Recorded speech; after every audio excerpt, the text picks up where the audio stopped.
नमस्कार। भारतीय जनता पार्टी के कार्यालय में हम इस वक्त खड़े हैं। यहाँ पर झारखंड के प्रथम मुख्यमंत्री और नेता प्रतिपक्ष बाबूलाल मरांडी ने प्रेस कॉन्फ्रेंस रखा था। प्रेस कॉन्फ्रेंस में आज वो क्या बोलने वाले हैं, आइए सुनते हैं। कहाँ लोग शिकायत दर्ज करें, तो इन्होंने सबके सब संस्थान को पंगु बना दिया है। सूचना आयुक्त की भी वही स्थिति है। सूचना आयुक्त के जानबूझ करके नियुक्ति को भी लटका करके रखा है ताकि आरटीआई जैसे पारदर्शिता जो का जो काम करती है, कोई भी सूचना वहां से लोग प्राप्त कर सकते हैं, तो आज वो भी ठप पड़ा हुआ है। पहले वो कहते थे कि भाई नेता नहीं है, जबकि पहले भी 5 साल पहले भी भारतीय जनता पार्टी ने नेता का चुनाव किया था, लेकिन उन्होंने माना नहीं।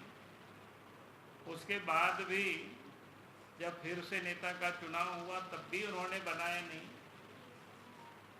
और आज भी उस पर उन्होंने कुछ नहीं कर रहे। महिला आयोग जहां पर तो कोई अपोजिशन की जरूरत भी नहीं है, वो भी 2020 से पद खाली पड़ा हुआ है। मेरी जानकारी में 5000 से अधिक मामला महिलाओं के लंबित पड़ा हुआ है, लेकिन आखिर न्याय दे तो दे कौन दे? न्याय देने वाला ही नहीं है, उसकी कोई नियुक्ति नहीं है। यहाँ तक कि जो कर्मचारी वगैरह भी काम करते हैं, जो सफाई वगैरह ये सब करते हैं, तो उन लोगों को भी अब वेतन तक नहीं मिल रहा है। उसी प्रकार से उपभोक्ता फॉर्म है, तो हम ये कहिए कि दर्जनों जिला ऐसा है जहाँ पर अध्यक्ष नहीं है, सदस्य नहीं है। तो हेमंत सोरेन की सरकार ने राज्य की संस्थाओं को अपंग बना दिया है।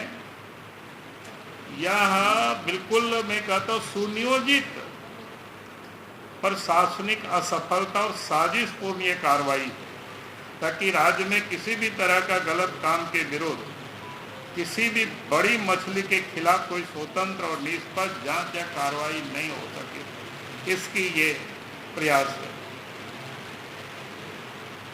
क्योंकि ताकि लोगों को न्याय मिल सके।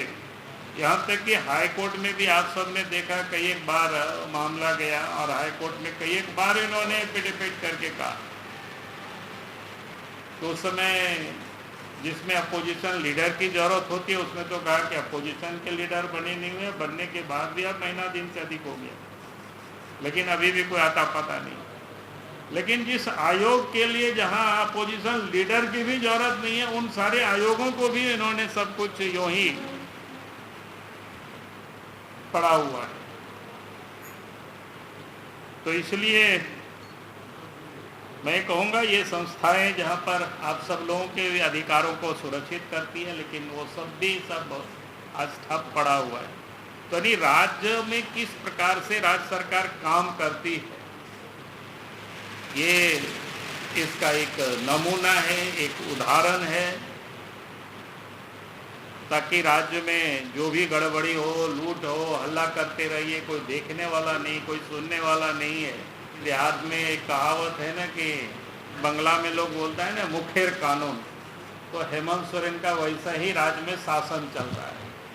जैसा कि आप लोगों ने देखा, नेता प्रतिपक्ष बाबूलाल मरांडी ने कहा कि यहाँ की सरकार जो काम कर रही है, सीधे सीधे उन्होंने मुख्यमंत्री पर आरोप लगाया कि मुख्यमंत्री हेमंत सोरेन जानबूझकर राज्य को पंगु करने पर लगे हुए हैं, पंगु कर रखा है।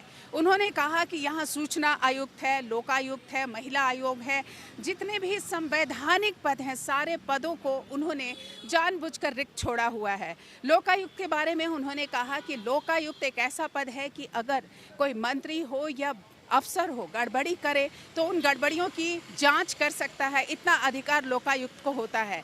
लेकिन जांच की आंच मुख्यमंत्री तक या उनके अफसरों तक जो भ्रष्ट हैं या भ्रष्टाचार कर रहे हैं ना पहुंचे, इसलिए जानबूझकर उन्होंने लोकायुक्त का पद भी खाली रखा है।